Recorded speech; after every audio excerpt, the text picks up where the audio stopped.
Good morning everyone. आज की इस वीडियो में हम पढ़ने वाले हैं गणित शिक्षण की समस्या या प्रॉब्लम्स ऑफ टीचिंग। अब गणित शिक्षण के दौरान जो है कई बार क्या होता है, टीचिंग लर्निंग दोनों ही ढंग से नहीं हो पाती है, जिस कारण जो है बच्चा गणित में पीछे रह जाता है या गणित से डरने लग जाता है। कई बार क्या होता है, टीचर अच्छा भी पढ़ा रहा है लेकिन फिर भी बच्चे को समझ में नहीं आ रहा है, तो इससे कारण क्या है वो हम देखेंगे। अब ये सारे जो है कई सारे इसमें जो है फैक्टर्स रोल प्ले करते हैं, जिसके कारण जो है गणित शिक्षण प्रभावी नहीं हो पाता, तो उनको हम पढ़ेंगे इस वीडियो में। तो इसको पढ़ने के लिए क्या है या समझने के लिए इस टॉपिक को हम इसको दो पार्ट्स में डिवाइड करते हैं। क्या क्या है दो पार्ट्स, चलिए देखते हैं। तो गणित शिक्षण की समस्या है, इसको हम दो पार्ट्स में समझेंगे। एक कि बच्चे की अक्षमता से उत्पन्न समस्या, यानी कुछ जो होती हैं बच्चे से रिलेटेड प्रॉब्लम्स होती हैं जिस कारण जो है गणित शिक्षण अच्छा नहीं हो पाता। और कई होता है कि शिक्षण अधिगम प्रक्रिया से संबंधित समस्या, यानी टीचिंग लर्निंग प्रोसेस में ही कुछ कमी है जिस कारण जो है बच्चा ढंग से नहीं समझ पा रहा या गणित से वो डर रहा है। तो इन दो पार्ट्स में हम समझेंगे, ठीक है। आप चाहे तो इसके नोट्स भी बना सकते हैं, आपको हेल्प करेगा। और एंड में हम क्वेश्चन भी करेंगे, देखते हैं आप उसके आंसर कर पाते कि नहीं कर पाते। तो सबसे पहले हम पढ़ रहे हैं बच्चों की अक्षमता से उत्पन्न समस्याएं, यानी बच्चों में ऐसी क्या अक्षमता है जिस कारण जो है टीचिंग, मैथ की टीचिंग जो है सही से नहीं हो पा रही है। तो पहला है शारीरिक न्यूनता से ग्रस्त होना, यानी कोई शरीर, बालक के शरीर में किसी प्रकार की कोई अक्षमता है ना, डिसेबिलिटी है। जैसे मान लिया फॉर एग्जांपल किसी बालक की आंखें ख़राब है, सुनने में उसको दिक्कत है, हकला रहा है, या उसके शरीर में कहीं दर्द हो रहा है, ठीक है, इस तरह से कोई प्रॉब्लम है एक्सेट्रा एक्सेट्रा। तो उससे क्या है, वो मैथ्स में पूरी तरह से वो फोकस नहीं कर पाएगा, पूरी तरह से कॉन्सेंट्रेट नहीं कर पाएगा, जिस कारण क्या है, अब मैथ क्या है, मैथ एक ऐसा विषय है जिसमें आपको फुल कॉन्सेंट्रेशन चाहिए, तभी आप कोई चीज़ जो है कॉन्सेप्ट समझ पाएंगे।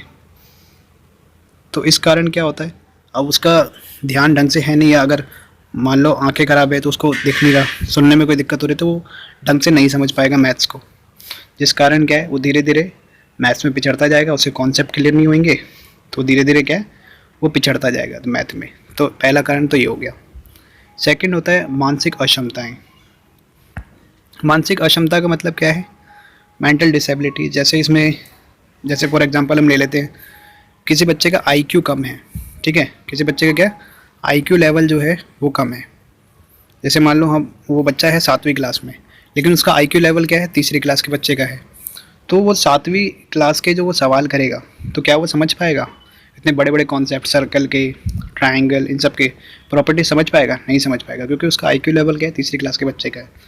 तो एक तो यहाँ दिक्कत, चाहे टीचर जितना मर्जी अच्छा पढ़ा ले, वो बच्चे को नहीं आने वाला समझ में। तो एक तो ये हो जाता है मानसिक अक्षमता में। और क्या क्या हो सकता है मानसिक अक्षमता में, कॉन्सेंट्रेशन पावर।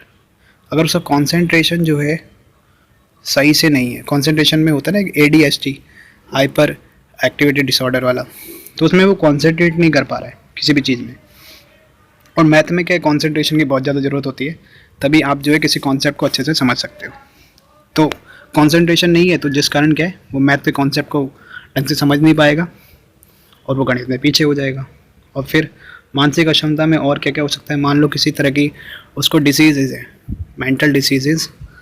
मेंटल डिसीज़ में लाइक जैसे उसको दौरे पड़ते हैं, उसको मिर्गी है, या कोई पागलपन है, ठीक है, तो उस कंडीशन में भी जो मैथ्स है वो ढंग से नहीं हो पाएगा, वो शिक्षण जो है वो ढंग से नहीं हो पाएगा, क्योंकि बच्चा समझ नहीं पाएगा उस चीज़ को, यानी ठीक है आप समझ रहे होंगे। और मान लो उसकी मेमोरी पावर, एक और आ जाएगा मानसिक क्षमता में, मेमोरी, ठीक है।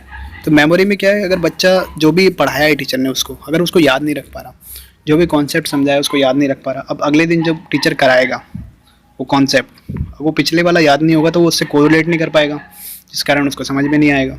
ऐसे ही जब बार बार रिपीटेड होता है तो वो सारे पीछे वाले भूल गए, वो समझ नहीं पा रहा, फॉर्मूला याद नहीं रख पा रहा, कैसे सॉल्व करना है, ठीक है। तो इस कारण क्या है वो धीरे धीरे मैथ में पिछड़ने लग जाता है, और उसके लिए मैथ जो है एक पहाड़ जैसा बन जाता है, ठीक है। तो ये मानसिक क्षमताओं में हम अब नोट भी कर सकते हैं इसको, ठीक है। फिर हम बात करते हैं थर्ड पॉइंट, विषयगत रुचि का अभाव। विषयगत रुचि का अभाव, यानी अगर बच्चे की मैथ्स में रुचि ही नहीं है, रुचि का अभाव है, तो वो क्या है ढंग से पढ़ नहीं सकता, गणित को ढंग से पढ़ ही नहीं पाएगा। अगर मान लो रुचि नहीं है तो टीचर जो पढ़ा रहा है तो क्या है, वो रटेगा, चीज़ों को रटने पर ज़्यादा जोर देगा, जिस कारण क्या होगा, अब रटने वाली चीज़ तो आपको पता ही है, कुछ समय तक याद रहेगी फिर वो भूल जाएगा क्योंकि रुचि नहीं है। तो इस कारण भी जो है गणित का टीचर शिक्षण जो है वो अच्छा नहीं हो पाता और बच्चे की लर्निंग अच्छी नहीं हो पाती। चौथा पॉइंट है नियमित रूप से गृह कार्य ना करना।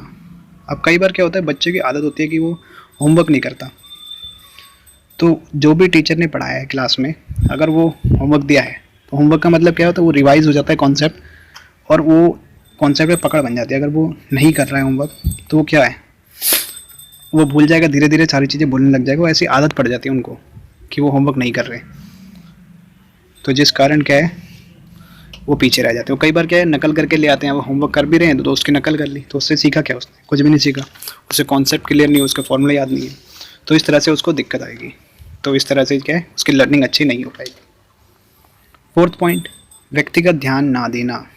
तो इसमें क्या है कि टीचर जो है पढ़ा तो रहा है लेकिन ग्रुप वाली है, तो स्टूडेंट पे व्यक्तिगत ध्यान नहीं दे पा रहा। और गणित जो है एक ऐसा सब्जेक्ट है जिसमें क्या कॉन्सेप्ट होते हैं, फॉर्मूलेज होते हैं, जिसके लिए क्या बच्चे को पर्सनली समझाना पड़ता है। व्यक्तिगत अगर नहीं समझ में आ रहा है तो अगर वो टीचर नहीं कर पा रहा है, इंडिविजुअली नहीं समझा पा रहा है या व्यक्तिगत ध्यान नहीं दे पा रहा है, तो जो अबव एवरेज है या जो इंटेलिजेंट बच्चे हैं वो तो सीख जाएंगे, लेकिन जो बिलो एवरेज है उनको दिक्कत हो जाएगी। ठीक है, मंदबुद्धि बालक क्या है, धीरे धीरे पीछे हो जाएंगे, जिस कारण क्या है उनको मैथ से डर लगेगा और वहाँ पे क्या है टीचिंग भी जो अच्छी नहीं हो पाएगी। ठीक है, फिर सिक्स्थ पॉइंट है हमारा कक्षा से अनुपस्थित रहना, यानी एब्सेंट रहना क्लास। कई बच्चे क्या है, कुछ बच्चे तो घर से ही नहीं आते, कुछ बच्चे क्या है बंक मार लेते हैं, तो इस कारण होता क्या है, वो क्लास ले नहीं पा रहे। वो गणित एक ऐसा सब्जेक्ट है जिसमें क्या है सारी चीज़ें एक दूसरे से रिलेटेड है, यानी आज की क्लास जो उसने पढ़ा है उसका रोल कल भी होगा, आने वाली कक्षाओं में भी होगा।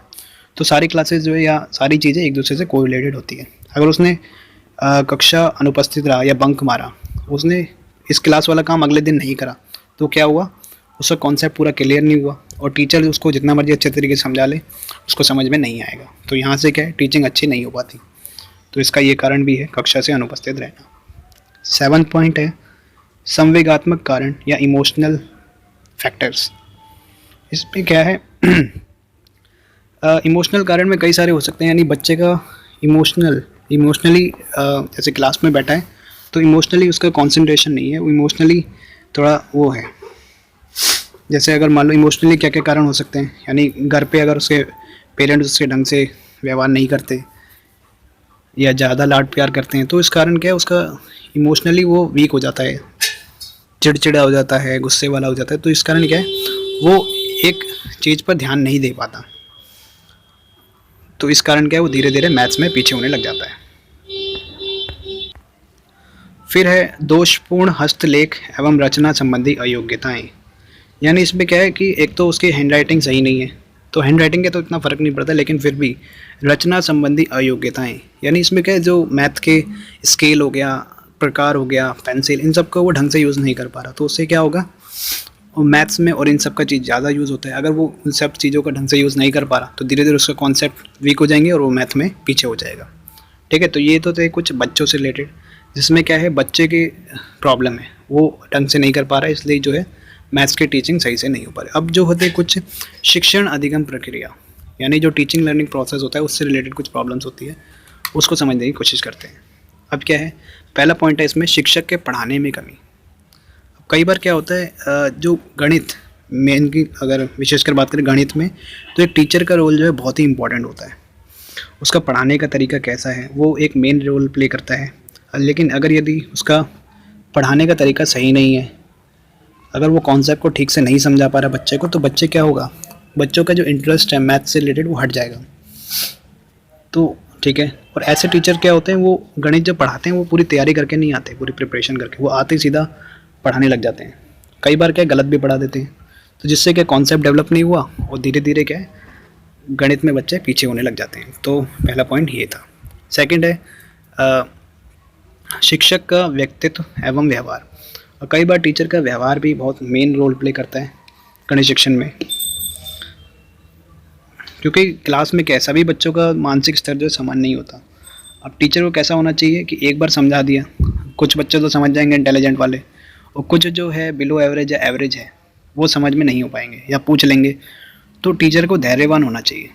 कई बार क्या है, बच्चे कुछ पूछ लेते हैं तो बस टीचर गुस्से वाला हो जाता है, मारने पीटने लग जाते हैं, और फिर क्या होता है उनके मन में डर पैदा हो जाता है, कुछ चीज़ नहीं समझ में आ रही तो वो पूछते भी नहीं है, जिस कारण क्या है मैथ में वो धीरे धीरे पीछे हो जाते हैं और टीचिंग वहाँ पे सही से नहीं हो पाती।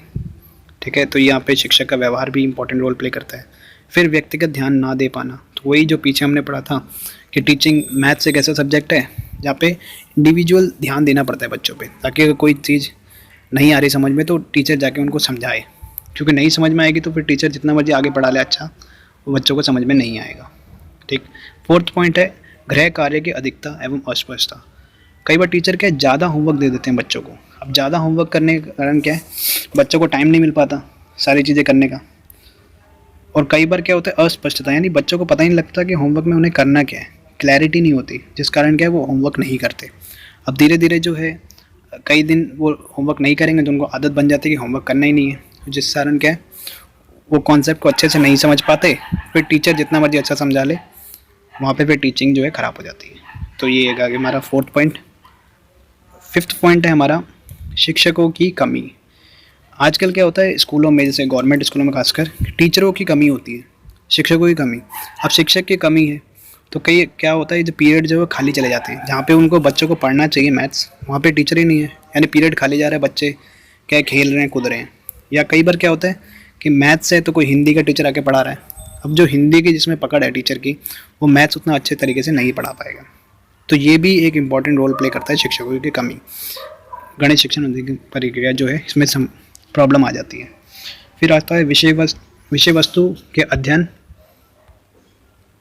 एवं के नीरस तरीके। विषय वस्तु एवं अध्ययन के नीरस तरीके। कई बार क्या है टीचर जो पढ़ा रहा है या जो कंटेंट है वो इतना बोरिंग होता है कि बच्चे क्या है उससे ऊब जाते हैं। अब कई बार क्या होता है आजकल जो होता है ऐसा कंटेंट बनाना होता है कि बच्चे उससे इंटरेस्ट ले ताकि वो अच्छे तरीके से सीख पाए, लेकिन अगर वहाँ पे टीचिंग मेथड ही सही नहीं है, टीचिंग मेथड ही ऐसा बोरिंग है कि बच्चे उससे ऊब जा रहे हैं, तो बच्चों का इंटरेस्ट डेवलप नहीं हो रहा, उनका ध्यान हट जाएगा, उनकी जो है सब्जेक्ट से रुचि ही हट जाएगी। तो जिस कारण क्या है वहाँ पे टीचिंग आपकी अच्छी नहीं हो पाएगी और बच्चों की लर्निंग भी अच्छी नहीं हो पाएगी। तो ये कुछ 6 पॉइंट्स थे जो टीचर से रिलेटेड थे और बाकी हमने पढ़ लिए बच्चों से रिलेटेड। तो इन कारण से क्या होता है यहाँ पे टीचिंग और लर्निंग दोनों ही अच्छी नहीं हो पाती, जिस कारण क्या है प्रॉब्लम आती है हमारे टीचिंग लर्निंग प्रोसेस में। अब हम देखते हैं कुछ क्वेश्चन, क्या आप क्वेश्चन बना पाते हैं। पहला क्वेश्चन है विषय वस्तु की जीवन से असंबद्धता एवं अध्यापन की नीरसता की समस्या उदाहरण है। तो 4 ऑप्शन दिए हुए हैं आपको। छात्र की शारीरिक क्षमता से संबंधित समस्याएं, पाठ्य सहगामी क्रियाओं से संबंधित समस्याएं, बालक की संवेगात्मक अक्षमता से संबंधित समस्याएं, शिक्षण अधिगम प्रक्रिया की समस्या।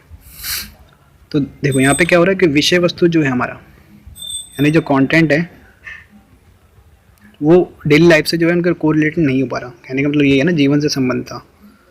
तो ये किस चीज़ की, यानी टीचर की अध्यापन भी नीरस है, तो ये टीचर के ऊपर कर रहे हैं, यानी शिक्षण अधिगम प्रक्रिया जो है वो सही से नहीं है। यानी ऑप्शन नंबर 4 जो है इसका बिल्कुल सही आंसर है, शिक्षण अधिगम प्रक्रिया की समस्या है ये।